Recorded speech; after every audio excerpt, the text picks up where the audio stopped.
సమాధానకర్త అయిన దేవుడు ఆంధ్ర రాష్ట్ర క్రైస్తవ కుటుంబాల్లో సమాధానం దయచేయాలని చెప్పి జేఏసీ తరపు నుండి మేము ప్రార్థిస్తూ ఉన్నాం. ప్రియ క్రైస్తవ సమాజం, నేటి పరిస్థితులను దృష్టిలో పెట్టుకుని మరి మనం జరుగుతున్నటువంటి సంఘటనలను చూస్తూ ఉన్నాం, ఆందోళన చెందుతున్నాం. అయితే జేఏసీ తరపు నుండి నేను వ్యక్తిగతంగాను తెలియచేసేది ఏమిటంటే, మన దేవుడు మన శత్రువు కన్నా గొప్పవాడు, సమాధానపరచు దేవుడు. కత్తికి కత్తి కాదు, పంటికి పన్ను కాదు, సమాధానమే దీనికి ఆయుధం. అదే సమయంలో గత ప్రభుత్వం మరి క్రైస్తవుల పట్ల ఎంతో సానుభూతిగా ఉండింది. అలాగే నేటి ప్రభుత్వం కూడా క్రైస్తవుల పట్ల ఎంతో సానుభూతిగా ఉంటూ వస్తుంది. ఎవరో కొంతమంది వ్యాఖ్యలు, ఎవరో కొంతమంది రెచ్చగొట్టే మాటలను బట్టి ప్రభుత్వం మీద బురద జల్లే పని ఎవరు చేయొద్దని దయచేసి పాస్టర్ గారిని, క్రైస్తవ సంఘ పెద్దల్ని కోరుతూ ఉన్నారు.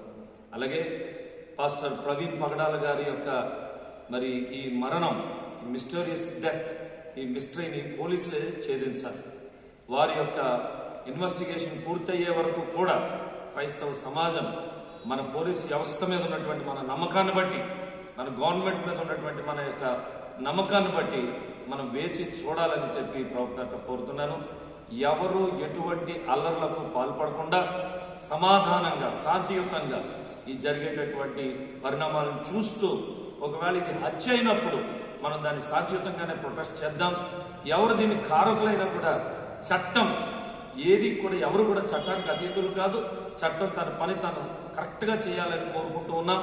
అదే సమయంలో ఇది ఒకవేళ యాక్సిడెంటల్ డెత్ అయితే కనుక మరి ఆ ఇన్వెస్టిగేషన్లో తేలినప్పుడు ప్రతి ఒక్కరూ కూడా దీన్ని జీర్ణించుకుని సమాధానంతో ఆ కుటుంబానికి ప్రగాఢ సానుభూతిని తెలియజేస్తూ, అలాగే ప్రవీణ్ పగడాల గారి యొక్క లెగసీ ఏదైతే ఆయన సేవ ఉందో దాన్ని కొనసాగిస్తూ మరి ఇంకా మరిన్ని ఆత్మలను ప్రభువులోనికి తీసుకురావాలి.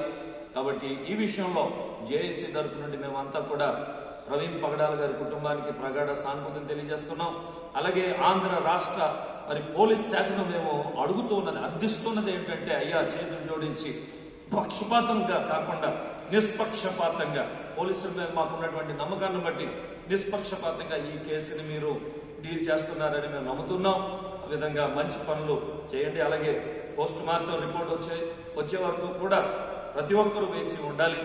మరి ఈ విధమైనటువంటి సంఘటనలు జరగడం దురదృష్టకరమే. అలాగే మరి చాలా మంది క్రైస్తవ నాయకులు రెచ్చగొట్టే విధాలైనటువంటి ఈ వ్యాఖ్యలు చేయడం చాలా అమానుష్యం. కాబట్టి సమాధానపరిచే దేవుడు మనకున్నాడు.